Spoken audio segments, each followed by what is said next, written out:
Hello students, welcome back. I am Mrs. Reena Dalal and today we will discuss about the decline of Indian textile. The decline of Indian textile.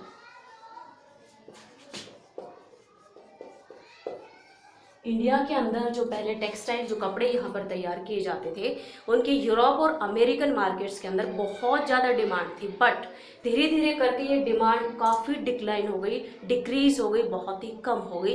इसके लिए कौन कौन से जो regions है वो responsible है, आज हम वो यहाँ पर डिस्कस करेंगे। First, competition. अब ये कंपटीशन किसके बीच हुआ?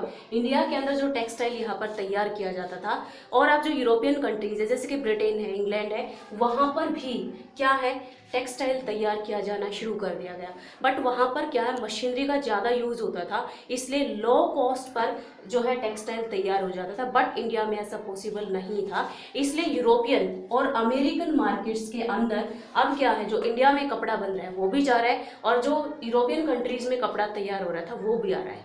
तो इंडियन जो टेक्सटाइल है उसको क्या हुआ, यूरोप और अमेरिकन मार्केट्स के अंदर जो कपड़ा आ रहा है उसके साथ कंपटीशन करना पड़ा। कंपटीशन ये फेस नहीं कर पाया, इसी वजह से जो इंडियन टेक्सटाइल है इसकी जो डिमांड है वो डिक्रीज हो गई। सेकंड जो रीजन है, हाई ड्यूटीज। हाई ड्यूटीज, जैसे कि अगर हम इंग्लैंड की बात करें, मान लो जैसे इंडिया में जो कपड़ा बनता है उसको इंग्लैंड एक्सपोर्ट किया जाता था। ओके, अब एक्सपोर्ट करते टाइम जैसे जो इंग्लैंड कंट्री है इन्होंने क्या किया, जैसे ही इंडिया का कपड़ा यहाँ इस कंट्री के अंदर एंटर करता है तो इन्होंने जो ड्यूटीज़ है वो बहुत ज़्यादा बढ़ा दी। मीन्स यहाँ एंटर करने पर जो टैक्स या पैसे वगैरह लिए जाते थे उनको बहुत ज़्यादा इंक्रीज कर दिया। ओके, इसलिए क्या है, अब जो इंडियन टेक्सटाइल है उसको यूरोपियन कंट्रीज़ के अंदर एक्सपोर्ट करना बहुत ही डिफ़िकल्ट हो गया। इस वजह से क्या है, जो डिमांड थी वो डिक्लाइन हो गई। नेक्स्ट थिंग, अब जैसे जो इंडियन टेक्सटाइल जो पहले इतना फेमस था, ओके, और धीरे धीरे करके इसकी जो डिमांड है वो डिक्लाइन होती चली गई। इसका क्या इफेक्ट हुआ, यहाँ जो इंडियन वीवर्स थे, ओके, वीवर्स के ऊपर इसका बहुत ही बुरा जो है इफेक्ट हुआ।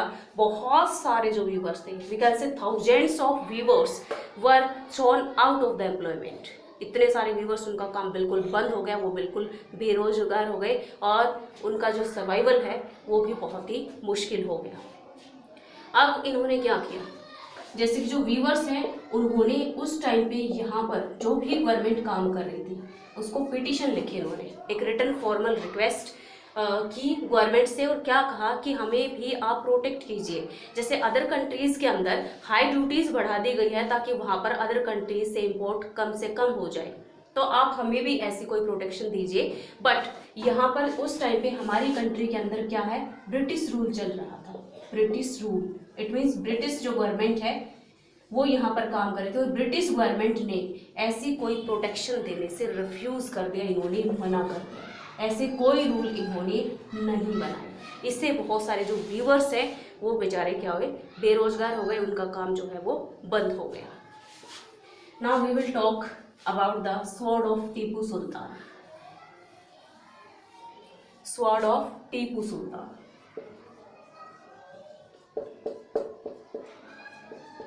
टीपू सुल्तान, ये जो टीपू सुल्तान है he was a ruler of Mysore. Mysore का है आपका कर्नाटका के अंदर।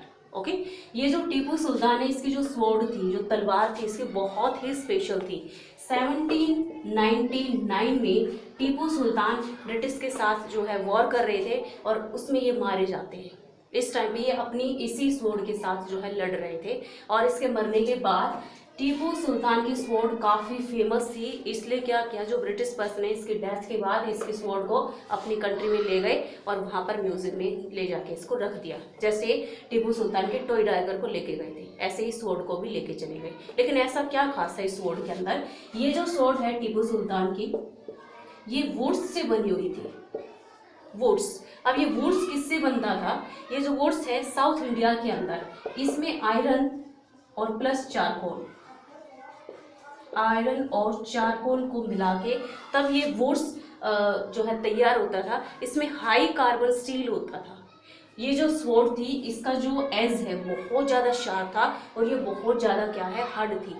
ये जो है स्वॉर्ड, जैसे जो आर्मर पहनते हैं, ओके, चेस्ट पर या इधर हाथों पे जो आर्मर पहनते हैं, जो कवच पहनते हैं, ये स्वॉर्ड इतनी तेज थी कि उस आर्मर को भी काट सकते थे, उस कवच को भी काट के जो है दुश्मन है उसको मार सकते थे। इतनी ज़्यादा, मतलब यूँ कह सकते हैं इसका जो एज है वो इतना ज़्यादा क्या है, वो शार्प था।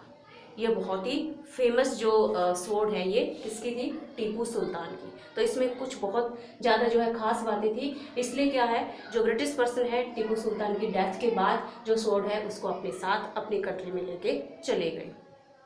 अब ये जो वुड्स है ये क्या है, ये इंडिया के अंदर ही, साउथ इंडिया, वेस्ट और सेंट्रल एशिया के अंदर ही तैयार होता था। ओके, मतलब हमारी कंट्री के अंदर इतना अच्छा जो है वुड्स तैयार किया जाता है, इतनी अच्छी स्वॉर्ड बनती है।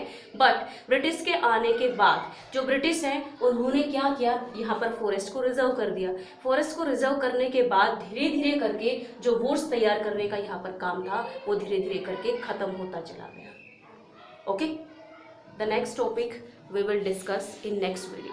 Thank you.